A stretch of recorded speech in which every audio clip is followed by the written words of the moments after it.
Bien que la période fasse flipper tout le monde, sachez que on est quand même sur des schémas extrêmement positifs, même si évidemment le Bitcoin a un petit peu ralenti, les cryptos d'ailleurs également dernièrement, mais on a des schémas qui sont très intéressants et qui pourraient vraiment montrer un bull run 2024 ultra, mais ultra explosif, avec des scores qu'on pourrait même pas imaginer aujourd'hui. Alors évidemment, ça fera plaisir de lire tout ça, ça fait plaisir d'entendre tout ça, et ben c'est ce qu'on va regarder ensemble. Je vais vous expliquer pourquoi ce bull run 2024, voire début 2025, pourrait être une grosse tuerie pour l'univers des crypto-monnaies. Si le sujet t'intéresse, et j'imagine évidemment que le sujet va t'intéresser, et ben qu'est-ce qu'on fait ?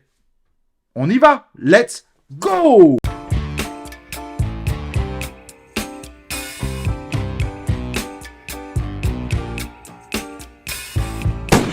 Donc on va regarder aujourd'hui un petit peu pourquoi on pourrait avoir un bull run 2024, voire 2025 complètement explosif. Au passage, n'oublie pas évidemment de t'abonner à cette chaîne YouTube, d'activer les cloches de notif pour recevoir mes prochaines vidéos et mes prochains lives en notification. Et n'oublie pas le like et le commentaire indispensable évidemment pour soutenir cette chaîne. Et n'oublie pas que tu as des vidéos académiques disponibles quand tu mets sur rejoindre. Tu as le lien en description ou sur la homepage sur un site web, des lives académiques et aussi des possibilités de compte premium pour pouvoir être coaché en crypto-monnaie pour préparer au mieux ton bull run 2024-2025. Donc comme je disais, notre ami Bitcoin qui a en effet un ralentissement réel aujourd'hui, qui pourrait encore casser une de ses tendances baissières, malgré tout sur la globalité, il est toujours en période haussière depuis 2022, la fameuse ligne bleue tout en bas. Donc rien d'alarmant évidemment, on sent bien qu'il y a un petit ralentissement au niveau des marchés, mais il y a de très bonnes choses qui se préparent. Du côté du Total 2, on a un petit peu le même type de schéma, mais certains vont nous expliquer évidemment que même si on a des journées comme aujourd'hui qui sont un petit peu moroses, on va pas se mentir, puisqu'on a du moins 11 pour du WIF, moins 11 pour du Bonk, moins 9 pour PP, etc., etc. Les mêmes coins ont pris une plus grosse claque que les autres aujourd'hui.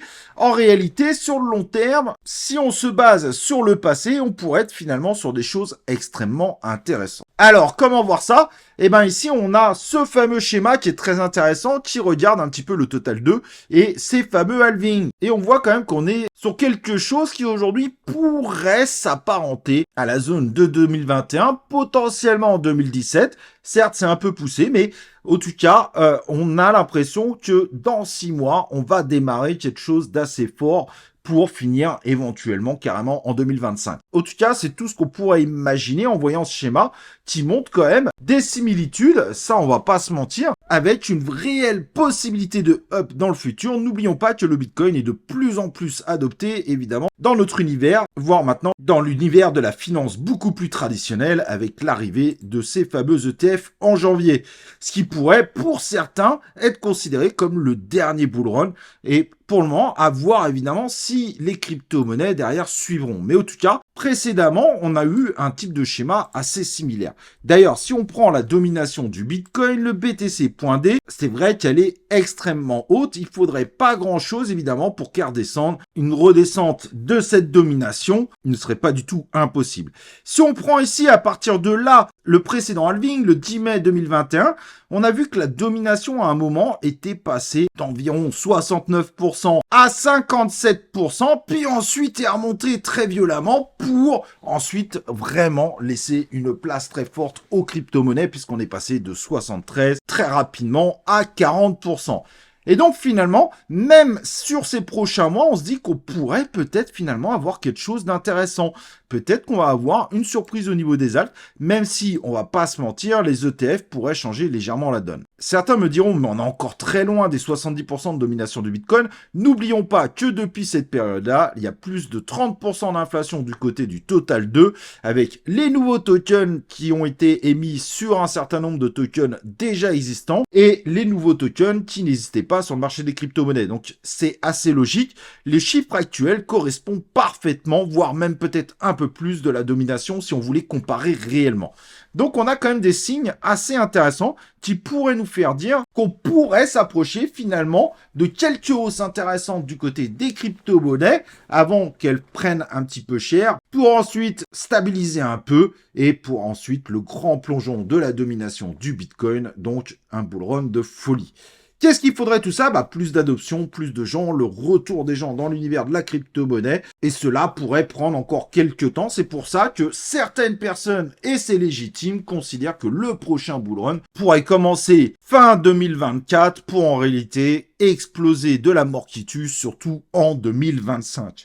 Au cas, ce sont des choses qui sont pas du tout anodines de le dire et qui paraissent pas du tout aberrants. Mais est-ce que ça correspondrait évidemment avec ce qui pourrait se passer évidemment sur le marché traditionnel? Et complètement, puisqu'on sait que les chiffres de l'indice PCE aux États-Unis sont assez mauvais. Ça fait 2 mois de suite que c'est en hausse. Ça inquiète évidemment sur l'inflation qui sera annoncée le 15 mai pour les chiffres évidemment du mois d'avril, qui, a priori, on a beaucoup de chances que ça soit un petit peu en hausse. Et du coup, faut-il prendre ça comme une alerte? Mais pas du tout, bien au contraire, ça pourrait justement nous dire que finalement, ce petit ralentissement du Bitcoin semble suivre évidemment ce qu'on a vécu dans le passé. Et ça, c'est extrêmement intéressant. Maintenant, en effet, la configuration est très différente avec 2020 du côté du marché traditionnel, mais cela voudrait dire que les États-Unis vont devoir tout simplement attendre un peu avant de baisser les taux. Et on sait que la baisse des taux, elle est très attendue par les marchés. Donc à moins d'une catastrophe industrielle au niveau du marché américain qui se porte malgré tout très bien au-delà de ce problème d'inflation,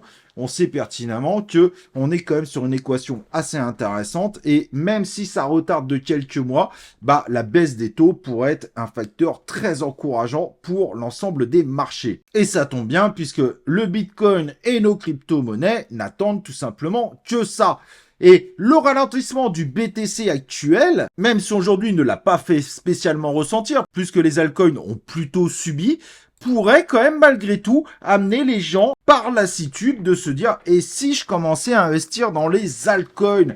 Après tout, le Bitcoin en ce moment il est au ralenti, je vais attendre tranquillement, j'en ai assez, j'en ai déjà pas mal du Bitcoin, hop, et pourquoi pas aller voir les crypto-monnaies. Évidemment, celles qui seraient dans ce cadre-là les plus favorisées seraient les crypto-monnaies du top 10 et ensuite éventuellement du top 20. Et malgré le refus probable des ETF ETH au mois de mai, c'est en tout cas tout ce qui est en train de se dire actuellement, que la SEC les refuserait. Ça ne veut pas dire qu'ils ne seront pas acceptés dans le futur, mais ça n'empêchera probablement pas à notre ami Ethereum d'ailleurs de monter pendant ce cycle. Aucun risque là-dessus, surtout que n'oubliez pas, dans quelques jours, 3 jours précisément, les ETF Bitcoin Spot et les ETF ETH Spot vont être proposés à Hong Kong et donc amener peut-être de nouveaux clients qui vont permettre de faire monter un petit peu ces crypto-monnaies. Mais en tout cas, pour tous ceux qui s'inquiètent, parce qu'ils ont vu en effet un Bitcoin passer de 73 000 à quasiment aujourd'hui 63 000, moins 10 000, ils sont quand même assez déprimés. Pourtant, on a un range, on a une figure chartiste qui est plutôt une figure positive, même si on sait que là, on va avoir une petite barrière, on l'a vu avec les liquidation maps, où cette barrière, évidemment, aux 67 300 seront pas le plus évident à passer. Malgré tout, c'est une figure chartiste plutôt positive. Si on casse cette tendance haussière, il y en a encore 2 évidemment en dessous, donc ce n'est pas non plus dramatique. Il faudra éviter par contre de clôturer en dessous des 61 500. Ceci en effet pourrait compliquer la tâche. Mais n'oublions pas qu'on a quand même ce range aux alentours des 59 000 qui reste présent et qui pourrait être un rebond et qui reste quand même une soupape de sécurité. Et donc, comme je dis, la période haussière la plus longue, c'est celle qui est en bas. Tant que le Bitcoin ne descend pas, et ça peut surprendre en dessous des 33 000, on reste évidemment sur une période haussière intéressante.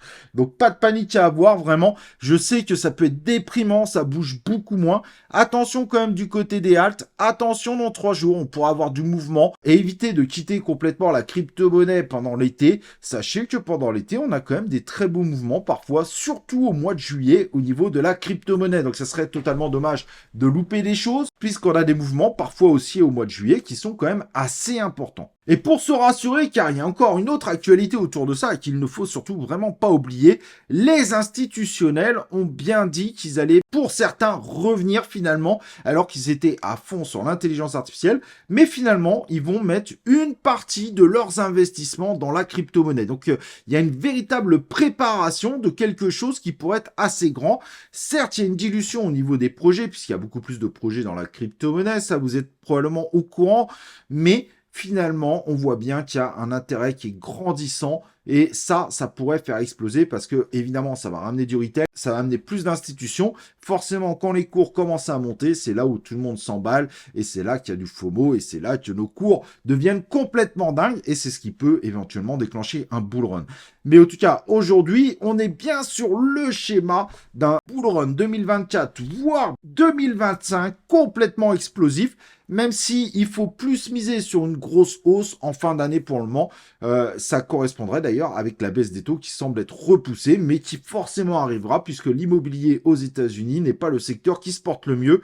Et à un moment, les États-Unis vont bien être obligés de baisser les taux, surtout s'ils arrivent un petit peu à faire baisser cette inflation ambiante qui est actuellement en hausse, mais qui retarde juste l'échéance, évidemment, d'un certain nombre de mois. Donc voilà, pas de panique, tout va bien. Franchement, tout va bien sur le marché des crypto-monnaies. Oui, on peut imaginer un très gros bull run qui arrive, bien plus positif qu'on l'aurait pu l'imaginer avant. Donc, soyez positifs. Il y a quelque chose qui est en train de se préparer, on le sent. Et ça serait dommage que vous loupiez votre bull run par peur parce que les marchés sont ralentis aujourd'hui. Ça devrait normalement plutôt bien partir et j'espère évidemment que ça partira très fort pour qu'on puisse partager ensemble des périodes de grand bonheur. N'oublie pas évidemment de péter ton like comme j'avais dit au tout début de cette vidéo et nous on se retrouve pour une prochaine vidéo bien évidemment de C0.